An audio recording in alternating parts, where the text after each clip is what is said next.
사랑의 하나님, 우리는 늘 연약하여 주어진 조건과 환경으로 인해 넘어지고 좌절하지만 그럼에도 늘 신실하게 우리와 함께하여 주시고 가장 선한 길로 인도하여 주심에 감사드립니다.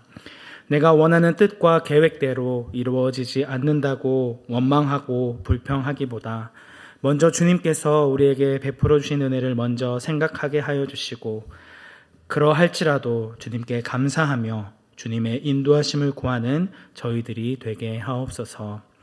부족한 입술로 증거하는 말씀 가운데도 함께하여 주셔서 오직 주님만 드러나게 하옵소서. 우리의 유일한 구원자 되시는 예수 그리스도의 이름으로 기도드립니다. 아멘.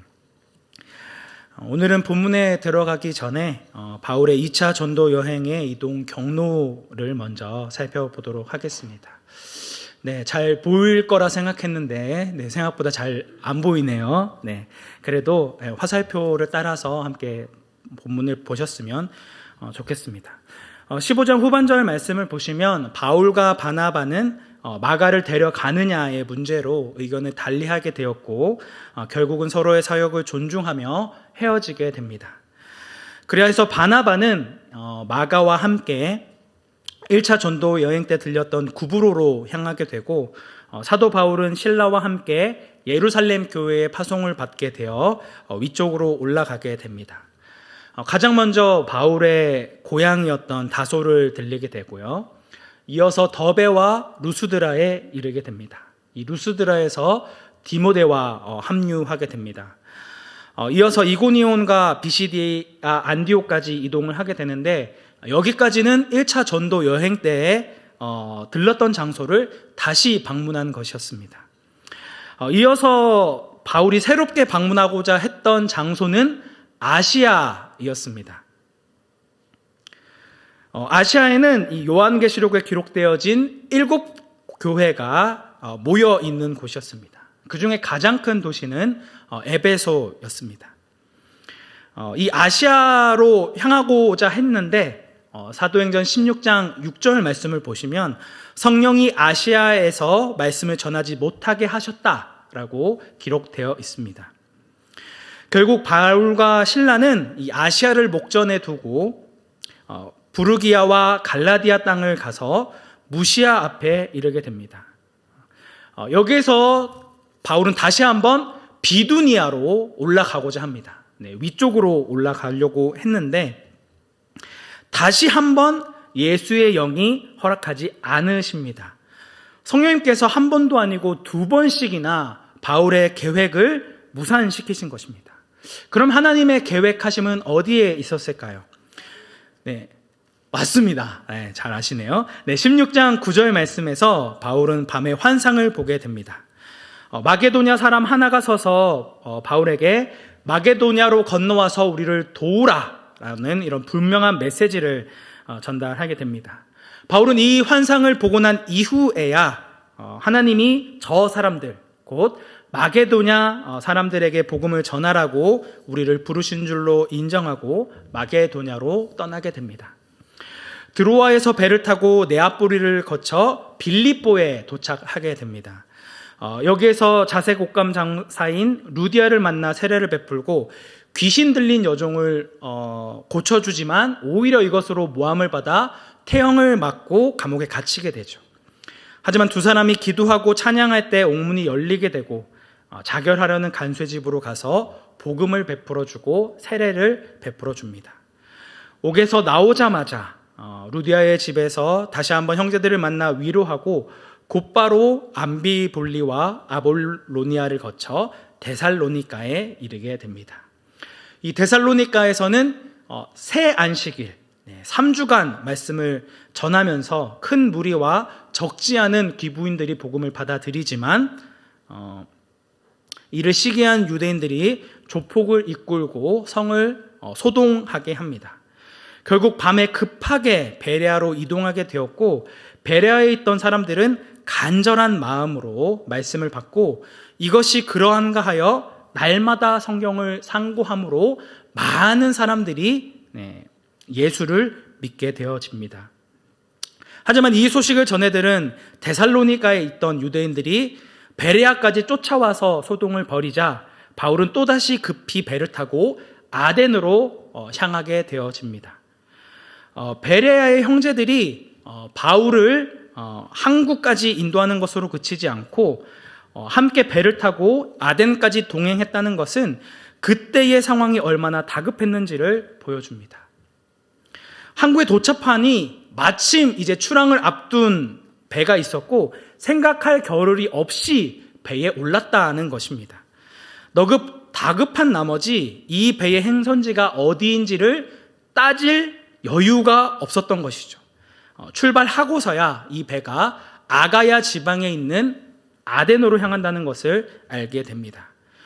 원래 계획이라면 이 베레아를 마지막으로 마게도냐 지역에서의 전도 여행을 마치고 다시 안디옥으로 돌아갈 생각이었는데 바울을 해치기 위해 이 베레아까지 찾아온 유대인들의 악행으로 인해 또 한 번 생각하지도 않은 아가야 지역으로 이동하게 된 것입니다. 베레아에서 아덴까지의 거리는 320km의 거리였습니다. 320km라면 당시 선박으로는 대략 나흘길이었습니다. 그 나흘의 시간 동안 바울은 배 위에서 어떠한 생각을 했을까요? 한번 상상을 해보죠. 여러 의견이 있을 수 있지만 만약 저였다면 신세 한탄을 했을 것 같습니다. 사실 드로아에서 마게도냐 사람의 환상을 보고 마게도냐로 건너간 바울이 경험한 것은 무엇이었죠? 마게도냐의 세 성인 빌립보, 데살로니가 그리고 베레아에서 단지 복음을 전했다는 이유 하나만으로 태형을 맞고 감옥에 갇혔으며 또 생명의 위협을 느끼며 긴급하게 쫓겨다녀야 했습니다. 내가 이러려고 여기까지 왔냐라는 그런 탄식과 허탈감이 밀려왔을 것 같습니다. 여러분은 어떠했을 것 같나요? 이 부분에 대해서는 나중에 뒷부분에서 다시 한번 다루도록 하겠습니다. 이 바울이 도착한 아덴은 그리스의 아테네로 철학, 문화, 예술의 도시였을 뿐만 아니라 크고 작은 신전들과 신상으로 가득한 우상의 도시였습니다. 아테네 전역에는 약 3만 개의 크고 작은 그런 신들과 신상들이 있었던 걸로 알려지고 있습니다. 바울은 실라와 디모데가 아덴으로 오기를 기다리면서 이 화려한 우상으로 가득한 아덴을 직접 둘러보게 되었습니다. 그때나 지금이나 아테네는 수많은 관광객들로 붐볐을 것입니다. 근데 16절 말씀을 보면 바울이 아덴에 우상이 가득한 것을 보고 마음에 격분했다고 되어 있습니다. 이 헬라어 원문을 직역하면 바울의 속에 있는 그의 영이 격분했다입니다. 이 분노의 주체가 바울이 아닌 바울의 영이었다는 것입니다. 그러므로 이 바울의 격분은 단순한 분노가 아니라 성령 하나님께서 느낀 의로운 격분이었고 우상을 섬기는 아덴 사람들의 영적인 무지에 대한 거룩한 영적 격분이었습니다. 그는 아덴의 곳곳에 즐비한 신전들과 신상들을 차례로 둘러보며 계속해서 영적인 분노로 차오르다가 마침내 그 분노가 불타올랐다는 것입니다. 바울은 그 격분한 마음으로 어떤 행동을 했을까요? 17절 말씀 함께 합독하도록 하겠습니다. 회당에서는 유대인과 경건한 사람들과 또 장터에서는 날마다 만나는 사람들과 변론하니. 바울은 성령이 주시는 의로움으로 가득한 마음으로 회당과 장터를 날마다 찾아가서 만나는 사람들과 변론하였습니다. 여기서 변론하다는 뜻은 연설하다, 강론하다, 설교하다라는 의미를 가지고 있습니다. 아덴 사람들의 영적인 무지가 너무나 안타까웠던 바울은 단 한 사람이라도 주님께로 돌이키게 하기 위해 최선을 다해 복음을 증거했습니다. 그가 그토록 열심히 설교하고 토론한 내용은 무엇이었을까요? 18절 말씀입니다. 어떤 에피쿠로스와 스토아 철학자들도 바울과 쟁론할세 어떤 사람이 이르되 이 말쟁이가 무슨 말을 하고자 하느냐 하고 어떤 사람은 이르되 이방 신들을 전하는 사람인가 보다 하니 이는 바울이 예수와 부활을 전하기 때문이러라. 회당과 장터에서 설교하고 토론했던 그 내용의 핵심은 18절 후반절에 나와 있는 것처럼 예수와 부활이었습니다. 바울의 설교를 듣고 바울과 논쟁이 붙은 사람들은 에피쿠로스와 스토아 철학자였습니다. 당대 내노라 하는 지식을 가진 철학자들이었죠. 그들 중 어떤 사람은 바울을 말쟁이라고 비웃었습니다. 이 말쟁이의 이 원어의 뜻은 시장에서 음식 찌꺼기를 줍거나 마차에서 떨어지는 물건을 주워 연명하는 사람을 일컫는 단어였습니다. 바울을 쓰레기와 같은 지식이나 늘어놓는 아주 형편없는 인간으로 치부해 버린 것입니다. 또한 어떤 사람은 바울을 가르쳐 이방 신들을 전하는 사람으로 여깁니다. 바울이 전한 건 오직 예수 그리스도밖에 없었는데 왜 단수가 아닌 이방 신이 아닌 이방 신들이라고 복수형으로 쓰였을까요? 그들은 우상의 도시의 시민답게 바울이 말한 예수뿐만 아니라 당시 일상생활에서 사용하지 않았던 부활이라는 단어 역시 신의 이름으로 착각한 것이었습니다. 세상에서는 뛰어난 철학자요 학문가로 불릴지 모르지만 하나님에 대한 지식은 전무했다는 것을 알 수 있습니다. 바울은 아테네 사람들이 자신을 뭐라고 부르든 상관없이 열심히 예수 그리스도와 그가 행하신 부활에 대해 열심히 설교하고 강론하였습니다. 그러자 바울과 논쟁이 벌어진 이 철학자들은 19절과 20절의 말씀과 같이 바울을 붙들어 아레오바고라는 곳으로 데려갑니다. 아레오바고는 아레스의 언덕이라는 의미입니다. 아레스는 헬라 신화 속에 등장하는 전쟁의 신이었습니다. 전쟁의 신인 아레스의 딸 알키페가 포세이돈의 아들 할리토티오스에게 겁탈을 당하자 격노한 아레스는 할리토티오스를 죽여버립니다. 그리고 자신의 살인 행위에 대해서 올림푸스 신들 앞에서 재판을 받게 되는데 이 신화를 토대로 아레스가 재판을 받았다라는 그런 의미의 아레스 이름의 아레에 언덕을 뜻하는 헬라어 파고스가 덧붙여 아레오바고, 그래서 아레스의 언덕이라는 그런 이름으로 불리게 되었던 것입니다. 그러나 이 아테네 철학자들이 바울을 붙잡아서 아레오바고로 간 것은 여기에서 바울을 신문하고 재판하기 위함이 아니었습니다. 방금 아까 살펴봤듯이 19절 하반절부터 20절 말씀에서 내가 말하는 이 새로운 가르침이 무엇인지 우리가 알 수 있겠느냐? 내가 어떤 이상한 것을 우리 귀에 들려주니 그 무슨 뜻인지 알고자 하노라고 나와 있습니다. 그들에게 이 예수라고 하는 신이 인간을 위하여 죽었다가 부활함으로 모든 사람이 영생을 얻었다라는 이 이야기는 도저히 이해할 수 없는, 상식적으로나 논리적으로 받아들이기 힘든 내용이었습니다. 그래서 바울로부터 예수와 부활에 대해 좀 더 자세히 듣기 위해 장터나 회당이 아닌 독립공간인 아레오바고로 데려간 것입니다. 그냥 언덕이라고 하니까 감이 잘 안 오시죠? 사진으로 보여드리겠습니다. 이 아레오바고는 바위 언덕이었습니다. 여기 하얗게 되어 있는 부분 전체가 바위입니다. 이 바위 언덕에서 아래쪽을 내려다보면 아테네 정경이 보이게 됩니다. 뷰가 참 아름답죠. 그런데 이 바위 언덕에서 동남쪽으로 올려다보면 고대 그리스의 도시 아크로폴리스가 보입니다. 여기에 수많은 신전들이 있고 그 유명한 파르테논 신전도 여기에 있었습니다. 말 그대로 아테네의 엄청난 건축물들 사이에 둘러싸여져 있는 듯한 모습입니다.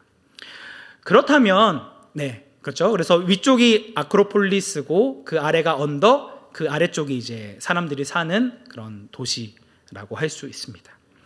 그렇다면 바울과 논쟁을 벌였던 이 철학자들이 예수와 부활에 대해 더 자세히 듣기 위해 바울을 아레오바고에 데려갔다는 것은 회심하기 위한 것이었을까요? 안타깝게도 바울이 전하는 복음을 믿기 위함이 아니었습니다. 21절 말씀입니다. 모든 아덴 사람과 거기서 나그네 된 외국인들이 가장 새로운 것을 말하고 듣는 것 이외에는 달리 시간을 쓰지 않음이더라.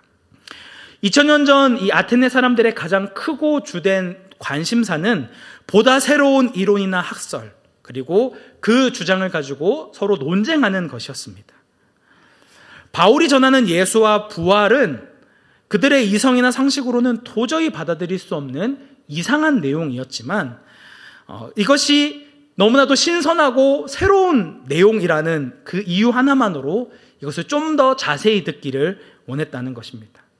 한마디로 새 것에 대한 그들의 지적인 호기심 혹은 지적인 허영심이었다는 것을 보여주고 있습니다. 이들의 지적인 호기심을 잘 알고 있었던 바울은 아레오바고 정상에서 그들에게 설교를 시작합니다. 가장 먼저 22절 말씀에서 아덴 사람들아 너희를 보니 범사에 종교심이 많도다 라고 이야기합니다. 이 아테네 사람들이 어느 정도로 종교심이 많으냐, 23절에 기록되어 있는데 우리 23절 말씀 함께 합독하겠습니다. 내가 두루 다니며 너희가 위하는 것들을 보다가 알지 못하는 신에게라고 새긴 단도 보았으니 그런즉 너희가 알지 못하고 위하는 그것을 내가 너희에게 알게 하리라. 그들에게는 수많은 신전들과 우상들이 있었는데 바울은 그 중에서도 알지 못하는 신에게라고 적힌 이 제단을 발견하게 됩니다. 오죽 종교심이 많았다면 알지 못하는 신까지 섬기는 모습을 보였을까요? 사도 바울은 그들에게 너희가 알지 못하고 위하는 그것, 다시 말해 너희가 알지 못하고 경배하는 그 신이 누구인지 알게 해주겠다라고 선포합니다. 바울이 이들에게 전하고자 하는 하나님은 어떠한 하나님일까요? 24절 말씀입니다. 우주와 그 가운데 있는 만물을 지으신 하나님께서는 천지의 주제시니 손으로 지은 전에 계시지 아니하시고. 이때 당시 아테네 전역에는 약 3만 개의 크고 작은 신상들이 있다고 말씀드렸습니다. 이 모든 신들은 사람들에 의해 만들어진 이야기이거나 혹은 사람의 손으로 빚어진 우상들일 뿐이었습니다. 그러나 바울이 전하는 하나님은 온 우주와 그 가운데 있는 만물을 창조하신 창조주셨습니다. 인간에 의해 만들어진 수많은 허구 중에 하나가 아니라 인간을 창조하셨을 뿐만 아니라 인간이 우상을 빚는 데 사용한 모든 만물을 창조하신 분이라는 것입니다. 바울은 그 하나님을 가르쳐 천지의 주제라고 선포합니다. 우리말 주제라고 번역되어진 이 헬라어 퀴리오스는 여러분도 잘 아시다시피 주인이라는 의미입니다. 바울은 아테네 사람들에게 너희들이 알지도 못했고 알 수 없었던 그 신은 온 우주 만물을 창조하신 하나님이요, 바로 그 하나님이 천지의 주인이라는 것을 선포합니다. 하나님이 천지의 주인이라는 것은 그 모든 소유권과 통치권을 동시에 가지고 계시다는 의미입니다. 바울은 이어지는 말씀에서 천지의 주인이신 하나님은 사람이 손으로 지은 전에 계시지 않는다라고 또 담대히 선포합니다. 온 우주 만물을 창조하셨기에 우주보다 더 크신 천지의 주인이신 하나님께서 어찌 그의 피조물인 인간이 만든 좁디 좁은 건축물 안에 갇혀 계실 수 있겠습니까? 앞서 말씀드린 대로 아레오바고에서는 이 아크로폴리스가 올려다 보인다고 말씀드렸습니다. 많은 신전들이 한데 어우러져 있는 이 아크로폴리스의 장대함과 웅장함은 보는 사람들로 하여금 압도당하는 그런 모습이 있지만 바울은 그 웅장한 아크로폴리스가 올려다 보이는 아레고바오에서 건축물에 압도당하기는커녕 도리어 천지의 주인이신 하나님께서는 사람의 손으로 지어진 건축물에 갇혀 계시지 않는다라고 담대하게 선포하였습니다. 아크로폴리스와 그 위에 지어진 수많은 신전들이 아무리 거대하고 압도적인 크기를 자랑한다 한더라도 천지의 주인이신 하나님 앞에는 한낱 먼지와 같이 작을 수밖에 없다는 것입니다. 우리에게는 눈에 보이는 화려한 아름다운 건축물이 없어도, 혹은 엄청난 뒷배경이 있거나 연출이 없어도 온 세상 만물을 창조하신 하나님께서 우리의 주인이 되어주시고 우리의 아버지가 되어주시기 때문에 세상 사람들 앞에 당당하게 설 수 있다는 것입니다. 이어지는 25절 말씀에서도 바울은 또 무엇이 부족한 것처럼 사람의 손으로 섬김을 받으시는 것이 아니니 이는 만민에게 생명과 호흡과 만물을 친히 주시는 이심이라고 이야기합니다. 이 구절은 하나님께서 아예 인간들의 경배를 받지 않으신다는 의미가 아니라 우상처럼 인간들의 손에 바쳐진 것으로 당신의 부족함을 채우기 위해 경배받으시는 분이 아니라는 의미입니다. 여기서 부족하다라고 번역되어진 이 헬라어는 더 원하다, 더 요구하다라는 뜻을 가지고 있습니다. 하나님께서는 우리를 창조하시기 전부터 이미 충만하셨고 당신의 충만함으로 온 우주 만물을 창조하셨습니다. 무언가를 자꾸만 요구하고 원하고 충족되지 않으면 피조물에게 진노를 내리고 겁박하는 헛된 우상들이 아니라 하나님께서는 당신의 부족함을 채우기 위한 목적으로 우리에게 어떠한 것도 요구하지 않으신다는 것입니다. 오히려 바울은 후반절 말씀에서 만민에게 생명과 호흡과 만물을 친히 주시는 이심이라고 선포합니다. 25절 상반절에 받지 않으신다와 25절 하반절에 주신다라는 단어가 완벽하게 대조를 이루고 있습니다. 하나님은 당신의 부족함을 채우기 위해 인간의 손으로부터 무엇을 받지 않으시고 오히려 만민에게 생명과 호흡을 주시며 인간에게 필요한 모든 것을 주신다는 것입니다. 우리의 유익을 위하여 살아가는 인간들과는 다르게 하나님께서는 당신의 사랑하는 독생자까지 내어주시지 않으셨습니까?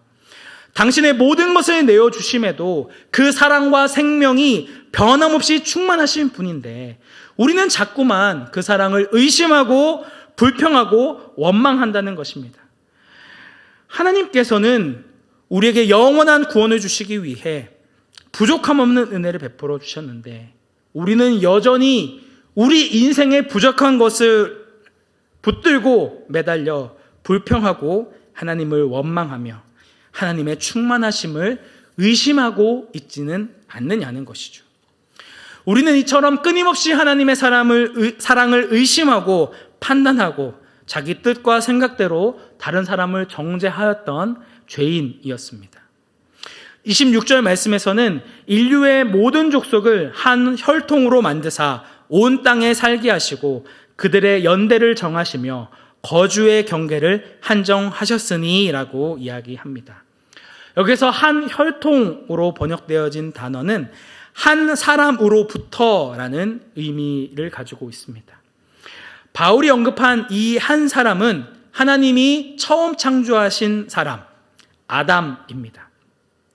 온 인류가 아담 한 사람의 후예이기 때문에 이 세상 모든 사람들은 하나님의 피조물인 동시에 본질적으로 죄인이라는 의미입니다. 이는 아테네 사람들 역시 마찬가지입니다. 그들은 새로운 지식을 탐구하기를 좋아하고 자신들의 박학다식한 지식을 자랑하였지만 그들의 지식은 이 세상을 창조하신 하나님의 지식에 이르지 못하며 하나님이 정하신 시간과 거주의 한계를 뛰어넘을 수 없는 연약한 자들입니다.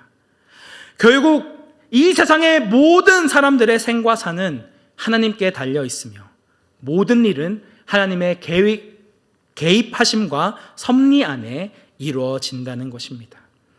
스스로 하나님과 같이 되고자 하나님의 명령을 어긴 아담 이후로 태어난 모든 사람은 스스로 하나님의 자리에 올라 끊임없이 하나님의 권위에 도전하는 삶을 살아갑니다.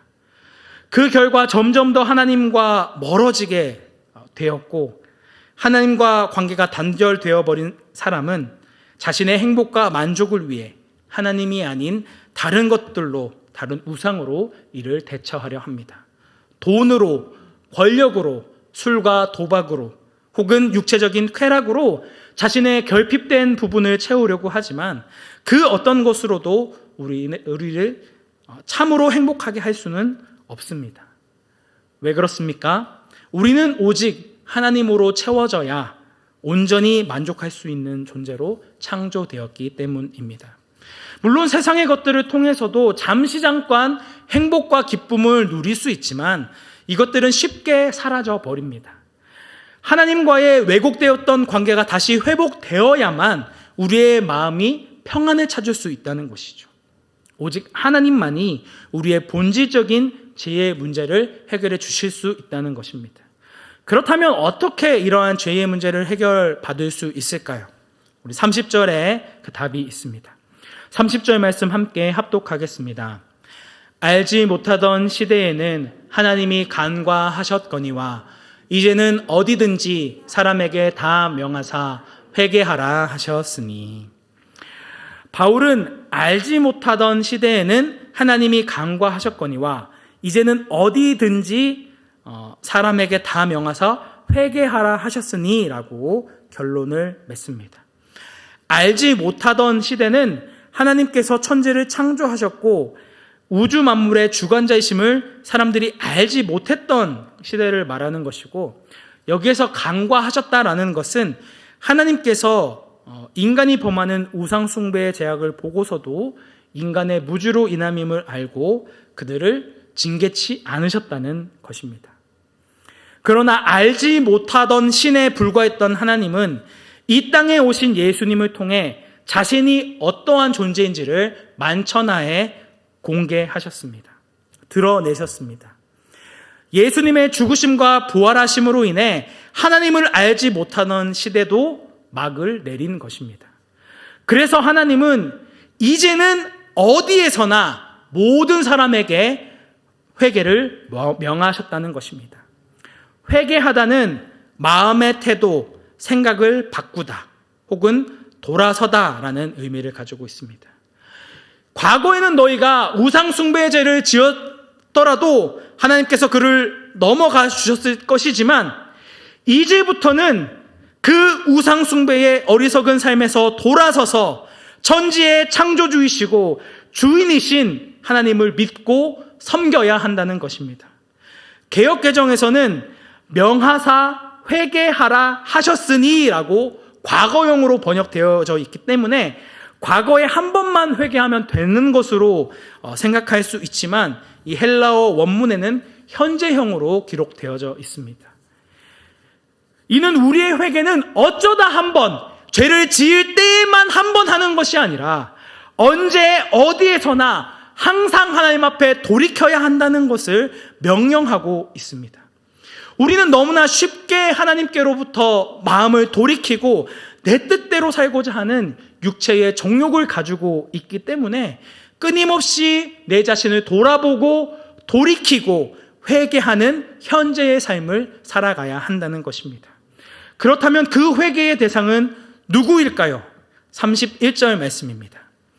이는 정하신 사람으로 하여금 천하를 공의로 심판할 날을 작정하시고 이에 그를 죽은 자 가운데서 다시 살리신 것으로 모든 사람에게 믿을 만한 증거를 주셨음이라 하니라. 여기서 정하신 사람은 예수 그리스도를 가리킵니다. 예수님을 정하신 사람으로 지칭한 것은 26절에 등장했던 한 혈통과 연결하기 위함입니다. 아까 이 한 혈통은 한 사람으로부터라는 의미를 가진다고 말씀드렸죠. 인류의 첫 번째 사람이었던 아담의 범죄물로 말미암아 그에게서 나온 온 인류가 모두 죄인이 된 것처럼 하나님께서 다시 새롭게 세우신 아담인 예수 그리스도 안에서만 온 인류가 구원을 얻을 수 있다는 것을 강조한 것입니다. 하나님께서는 온 인류의 죄를 대신하여 예수 그리스도를 십자가에 내어 주심으로 자신의 공의를 만족시킨 동시에 그를 다시 죽음에서 살리심으로 우리에게 대한 자기의 사랑을 확 보여주셨습니다. 확실한 증거를 보여주셨습니다. 예수 그리스도의 십자가보다 하나님의 공의와 사랑을 가장 잘 보여주는 증거가 또 어디에 있겠습니까? 바울은 담대하게 이 아테네 철학자들을 향해 예수 그리스도의 십자가 죽음과 부활을 선포하였습니다. 자신의 온 힘을 다해 그들이 섬기고 있던 우상에게서 돌이켜 예수 그리스도에게로 돌아와야 한다는 것을 강조하였습니다. 그에 대한 결과는 어떠했을까요? 32절 말씀입니다. 그들이 죽은 자의 부활을 듣고 어떤 사람은 조롱도 하고 어떤 사람은 이 일에 대하여 내 말을 다시 듣겠다 하니, 바울이 이 부활로 설교를 마치게 되자 어떤 철학자들은 이 이야기를 듣고 조롱하였습니다. 헬라어 원문에는 미완료형으로 기록되어 있습니다. 바울을 한 번만 조롱하고 끝낸 것이 아니라 오랫동안 한동안 바울을 계속해서 비웃었다는 의미입니다. 그러나 모든 사람이 그랬던 것은 아니었죠. 다른 어떤 철학자들은 다음에 다시 듣겠다라고 이야기하는 사람도 있었습니다. 물론 결실도 있었죠. 34절 말씀입니다. 몇 사람이 그를 가까이 하여 믿으니 그 중에는 아레오바고 관리 디오느스오와 다말이라 하는 여자와 또 다른 사람들도 있었더라. 아테네에서 바울이 맺은 이 전도 사역은 다른 도시와 비교해 보았을 때에는 많은 사람의 회심으로 이어지지 못했습니다.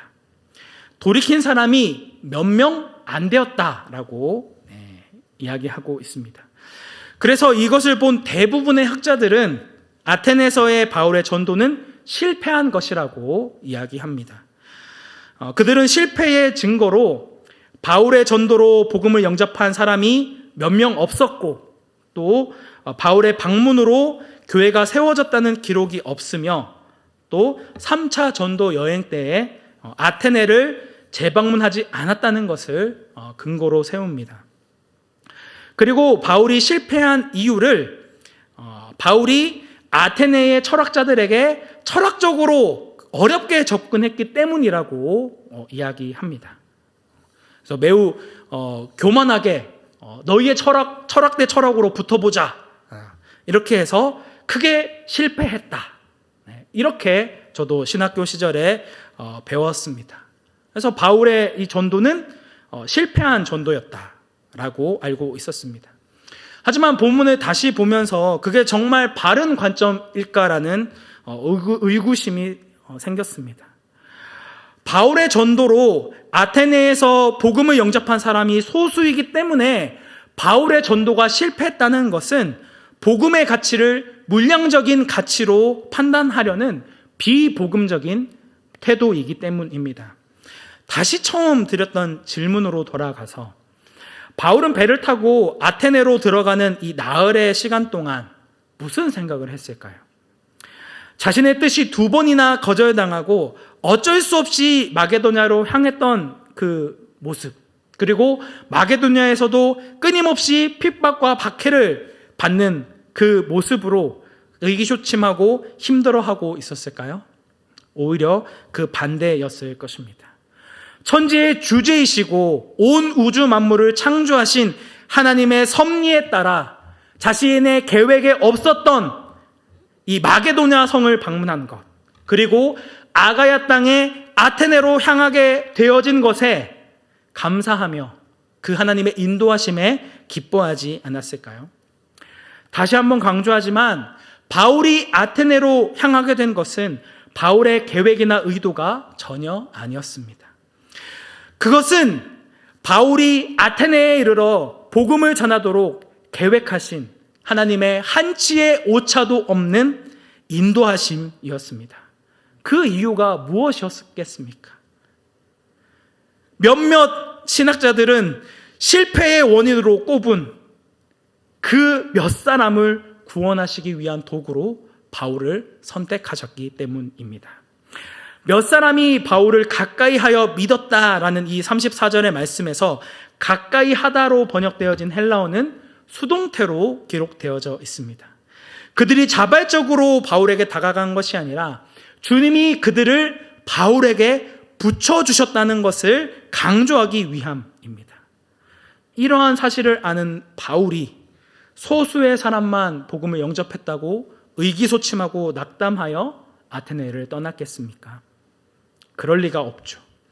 바울은 그 몇 사람을 구원하시려고 한때는 주의 자녀들을 핍박하고 박해하였던 자신을 믿어주시고 그 복음의 증거자로 자신을 세워주신, 그리고 몇 안 되지만 이런 귀한 영혼들을 허락해 주신 주님께 깊이 감사드렸을 것입니다. 그리고 그 어느 때보다 자신을 인도하신 하나님의 은혜에 감사했을 것입니다. 사랑하는 성도 여러분, 하나님께서는 우주 만물을 창조하신 천지의 주인이십니다. 하나님께서 우리의 주인임을 인정하는 그의 자녀들은 28절의 말씀과 같이 오직 그를 힘입어 살며 기동하며 존재하는 자들, 하나님의 소생, 하나님의 자녀로 부름받은 자들입니다. 하나님께서 우리를 창조하신 바대로 그의 말씀에 순종하며 자기 자신의 삶을 돌이켜 늘 하나님께로 돌이키는 삶을 살아갈 때에 참된 기쁨과 안식을 누리는 존재로 불러주셨습니다. 나에게 처한 상황이나 환경과는 상관없이 여전히 우리를 사랑하시며 우리의 삶을 인도하시고 주관하고 계십니다. 때로는 내 뜻과 내 계획대로 이루어지지 않는다 할지라도 하나님께서는 여전히 우리를 가장 선한 길로 인도하시는 목자가 되시며 우리의 주인이 되신다는 것이죠. 그런데 우리의 모습은 어떻습니까? 하나님이 우리의 주인이시며 구원자라는 것을 믿는다 고백하면서도 실제의 삶 가운데는 하나님의 말씀에 순종하려 하지 않고 여전히 내가 주인이 되어 세상 사람들과 다를 바 없이 내 뜻과 내 방법대로 살아가려 하지는 않으십니까? 날마다 우리의 주인이신 하나님께로 돌이키는 현재의 삶을 살아가고 계신지요?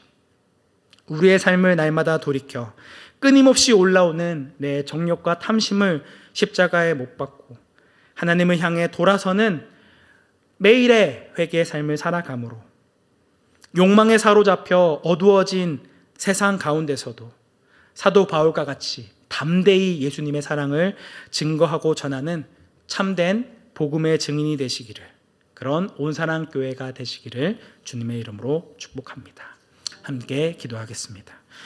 은혜가 충만하신 하나님, 우리의 입술로는 주님이 우리의 유일한 구원자이시며 내 삶의 주인이 되신다 고백하면서도 실제의 삶 가운데는 여전히 내 뜻과 내 생각대로 행하고자 하는 죄된 모습이 있음을 회개합니다. 좁고 좁은 내 생각과 마음으로 하나님을 재단하고 원망했었던 우리의 믿음 없음을 불쌍히 여기시고 현재 나의 모습으로 낙담하고 좌절하는 것이 아니라 그럼에도 우리를 가장 선한 길로 인도하고 계신 그 하나님의 인도하심을 기대하며 감사할 수 있는 주의 자녀가 되게 하옵소서. 날마다 주님의 은혜가 아니면 한시도 살아갈 수 없는 연약한 자임을 고백하며 주님 앞에 믿음으로 나아가는 자들 되게 하옵소서. 우리의 유일한 구원자 되시는 예수 그리스도의 이름으로 기도드립니다. 아멘.